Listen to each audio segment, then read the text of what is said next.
Buat nemenin kegabutan kalian seperti biasa gue bakal dongengin sebuah film lawas, unik dan kocak berjudul Deuce Bigalow Mel. Iya itu dia. Jadi film ini menceritakan tentang mas-mas yang cupu, miskin dan hidupnya susah banget lah pokoknya. Tapi hidupnya berubah ketika dia mendapat tawaran menjadi seorang bukan mas-mas panggilan tante-tante. Waduh, jadi gimana ceritanya mas-mas culun ini bisa menjelajahi klien-kliennya? Aduh. Di awal film terlihat Dus Bigalow yang sedang membersihkan akuarium ikan umum tanpa pakaian. Wah, tentu saja dia langsung dipecat. Dia mencoba menjelaskan mengapa dia harus membersihkan akuarium tanpa celana renangnya, tapi usahanya sia-sia. Dia kemudian menemui bribiannya yang bernama Allison yang bekerja di toko akuarium. Ia pun mengajaknya berkencan, tapi gadis itu menolaknya mentah-mentah. Maka dari itu, untuk mengobati sakit hatinya, ia membeli beberapa siput laut yang ada di dasar akuarium. Dan ia pun bisa melihat pemandangan pegunungan yang terlihat jelas karena baju Allison basah sambil mengambil siput. Wale. Kemudian dia menuju ke sebuah resort, di mana dia melihat Anthony yang sedang menggoda seorang gadis dan dengan mudahnya membawanya memasuki kamar. Dus sangat iri dengan dia. Ia lalu pergi salah satu kamar untuk menyelamatkan ikan mas milik bocil yang masuk ke kloset. Sebelum pergi, Dus pun menawari ibu bocil itu apakah tertarik untuk belajar biologi bersamanya. Sayang sekali ia kembali ditolak mentah-mentah. Alah. Setelah itu ia membersihkan kolam buatannya. Tiba-tiba ia diserang ikan koi. Untungnya ia diselamatkan oleh Antoine. Anthony pun mengajaknya masuk dan berniat memberinya minum. Di dalam, Dus sangat terpukau melihat akuarium ikan mahal milik Anthony. Dia juga kagum melihat bahwa dia memiliki Chinese style barley fish. Tetapi ia langsung merasa meringis ketika Anthony memberinya makan ikan yang juga sangat mahal, Australian rainbow fish. Sementara Anthony pergi kamar mandi, Dus mendengar pesan seorang wanita dari telepon Anthony, meminta dia untuk menjadi sopirnya jika harganya masih sama. Dus baru tahu jika Anthony seorang pengemudi limusin. Apakah mungkin itu yang membuat para wanita mau klepek-klepek dengannya? Namun Anthony hanya memberinya jawaban yang tidak jelas. Jadi Dus pun bertanya apa yang sebenarnya dia lakukan. Tanpa berbelit-belit, Anthony mengatakan kepadanya bahwa dia adalah seorang gila. Kemudian Dus pulang ke apartemennya yang berantakan dan hendak memancing. Tetapi rencana itu harus tertunda. Keesokan harinya, Anthony meminta Dus untuk memeriksa ikannya yang sakit. Setelah merawat ikan, Anthony memintanya untuk merawat hewan peliharaan dan rumahnya karena dia akan pergi berbisnis dalam perjalanan bisnis selama 3 minggu. Sebelum Anthony pergi, dia mengatakan Dus untuk tidak menggunakan mobilnya dan menjawab teleponnya. Dus kemudian mengatakan kepadanya bahwa dia mengerti. Tapi tiba-tiba dia gak sengaja menjatuhkan panah Hungaria Anthony. Untungnya Anthony dengan cepat menangkapnya. Ia pun mengancam Dus dengan itu lalu mengatakan dia akan terluka jika dia mengacaukan apapun di apartemennya. Dus membersihkan tempat Anthony dan mengunjungi Allison untuk memberitahunya tentang pertunjukan barunya. Tetapi gadis itu sama sekali tidak peduli. Di hari yang sama, Dus secara tidak sengaja memutar film untuk bapak-bapak ibu di televisi. Dan di saat bersamaan, seorang pramuka tiba-tiba muncul dan menjual kue kepadanya. Tanpa sengaja gadis itu melihat film itu.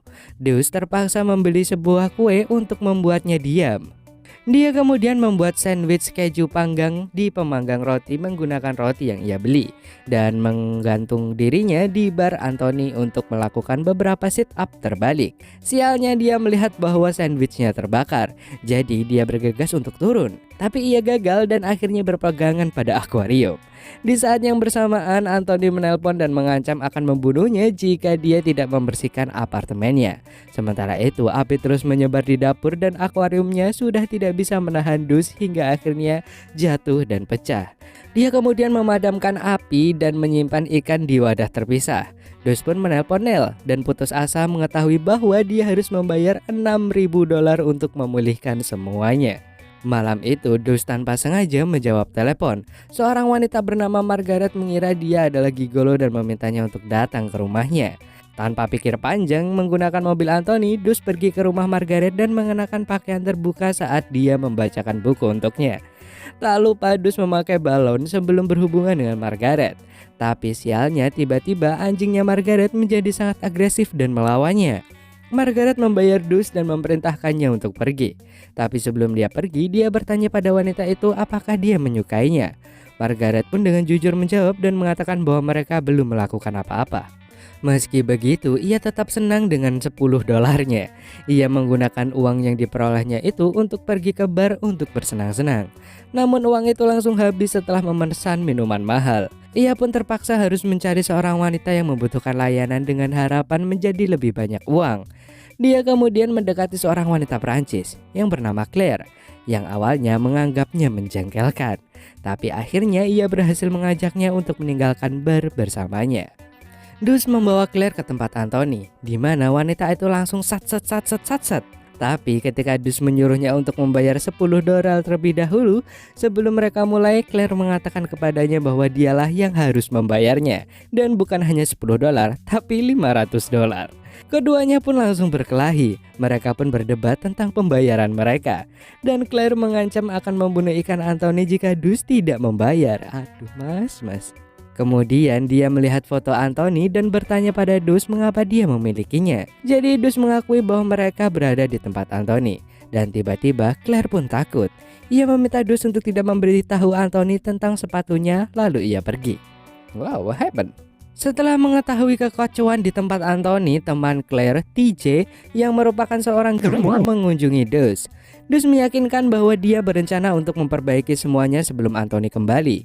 Tetapi TJ menyarankan dia bekerja sebagai gembel aja untuk mendapatkan uang lebih cepat. Mempercayai TJ, Dus melakukan makeover sampai dia siap-siap untuk satset. Sebelum TJ meninggalkannya di rumah klien resmi pertamanya, TJ mengingatkannya untuk tidak pernah jatuh cinta.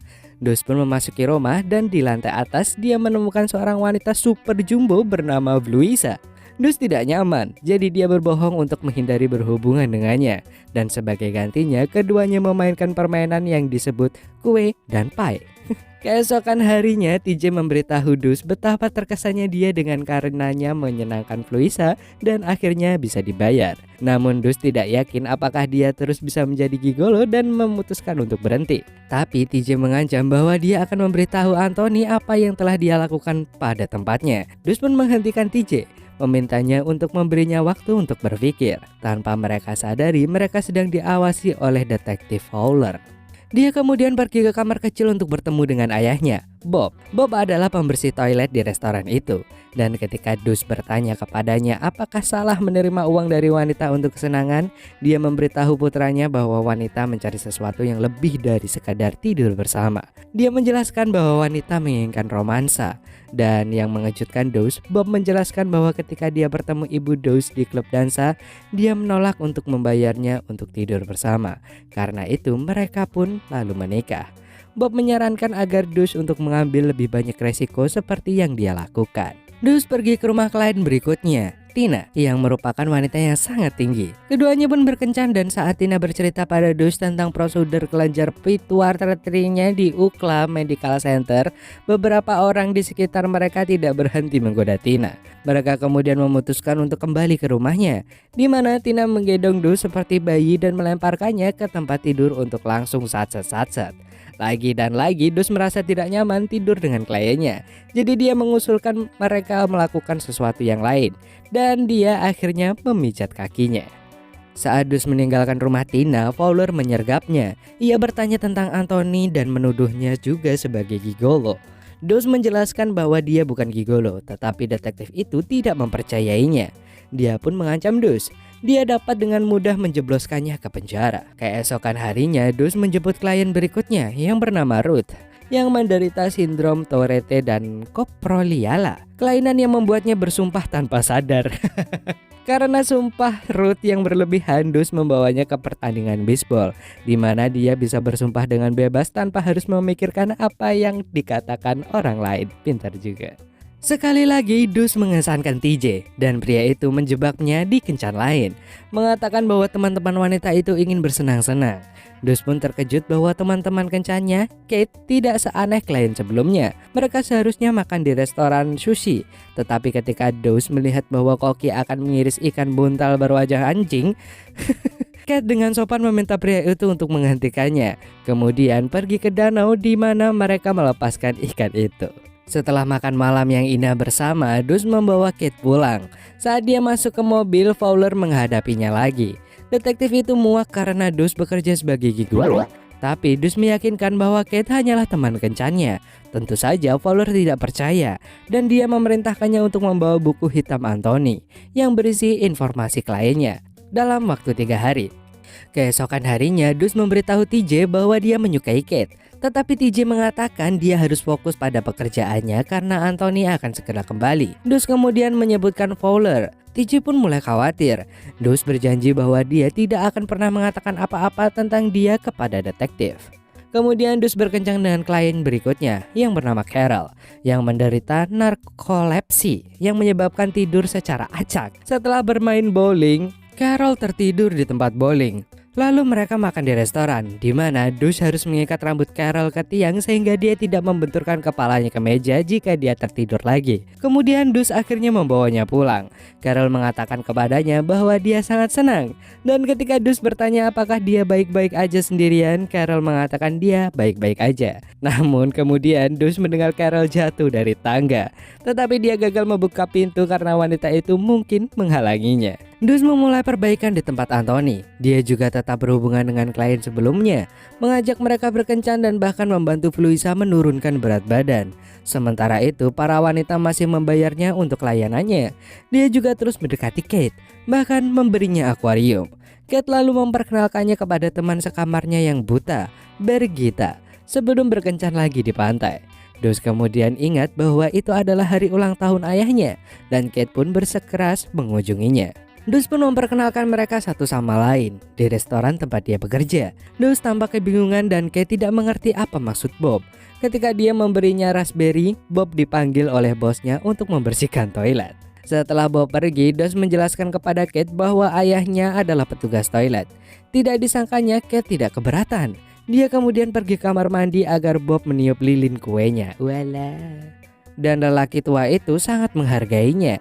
Ketika dia mengajaknya pulang, Kate memberitahu Dus bahwa dia bersenang-senang. Tetapi Dus merasa itu sulit dipercaya. Untuk membuktikan bahwa dia mengatakannya sebenarnya, Kate mengundang Dus ke rumahnya untuk tidur dengannya. Setelah membuka armor, Kate mencoba untuk mengakui sesuatu pada Dus. Tetapi Dus tidak mengizinkannya bicara. Dus dan Kate mulai pemanasan untuk belajar bareng. Tetapi secara tidak sengaja Josh menarik kaki palsunya. Kate yang malu pergi ke kamar mandi dan meminta Dus untuk pergi. Tetapi Dus bersikeras untuk tinggal dan meyakinkan Kate perasaannya untuknya tetap sama. Walalalala. Pagi harinya Dus bangun dan bahagia di pelukan Kate. Dia kemudian berbicara dengan teman-teman Kate yang membayar TJ agar berkencan dengan gigolo. Para wanita itu tidak senang Kate berkencan dengan seorang penipu.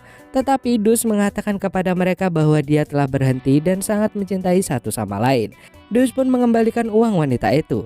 Tapi saat dia pergi, salah satu dari mereka memperingatkannya untuk menjauh dari Kate.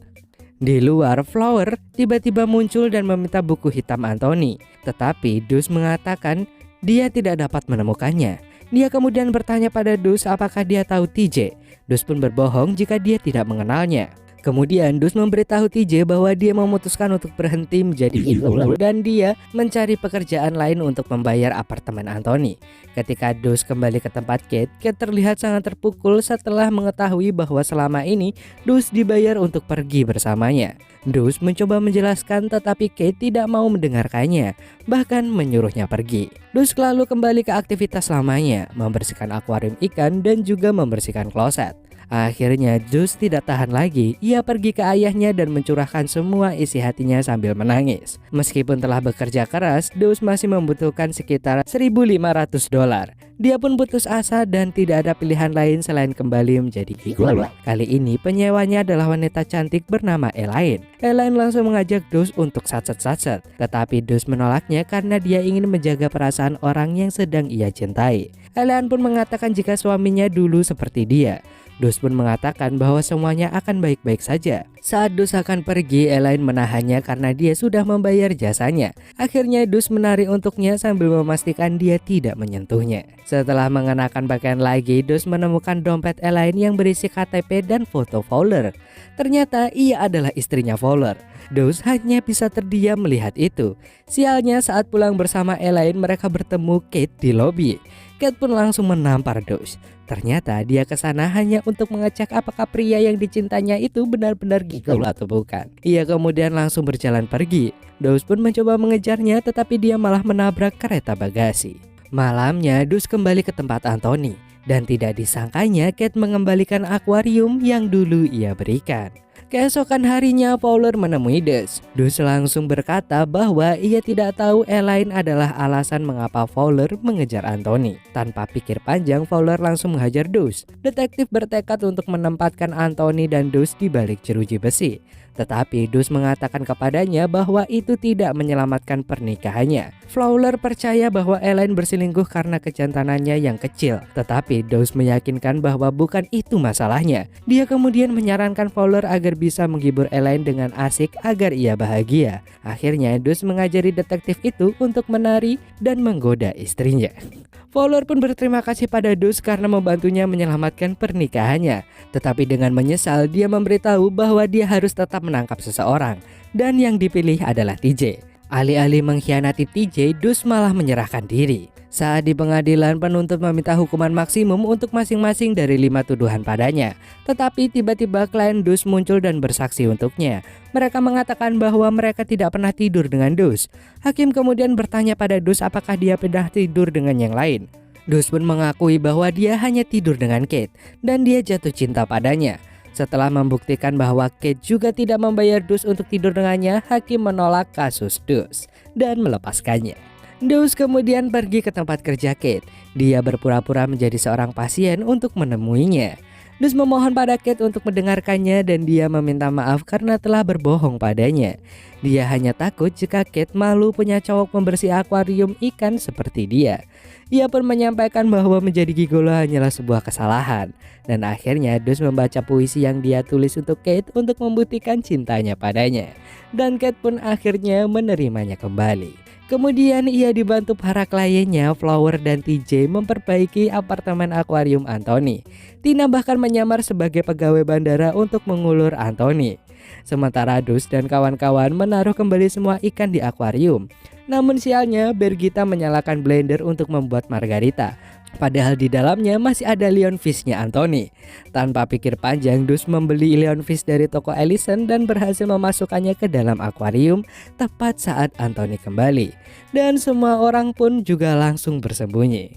Anthony menyampaikan kekesalannya bertemu dengan petugas bandara yang tak lain adalah Tina. Ia yang melihat ada minuman di dalam blender pun langsung meminumnya tanpa tahu itu adalah lionfish-nya.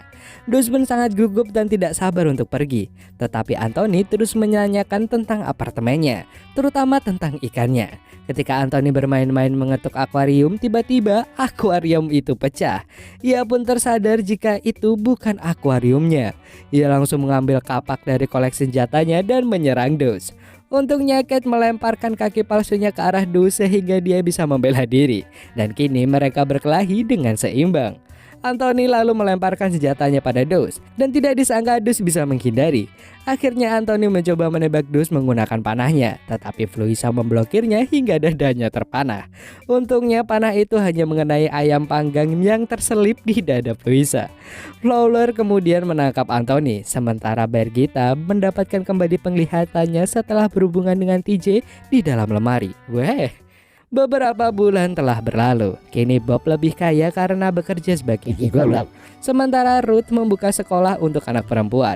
Carol melakukan perjalanan ke Prancis sementara Fluisa menjalani sedot lemak insentif sebelum mengubah namanya menjadi Naomi dan menjadi model sekarang. Sementara itu Anthony yang dipenjara mulai berhubungan dengan Tina dan TJ mendapatkan stikomnya sendiri. Terakhir, Dus akhirnya menikahi wanita yang sangat dicintainya, Kate, dan filmnya pun tamat. Anjir, happy ending semuanya ya ternyata setelah semua masalah yang carut marut seperti itu. Tapi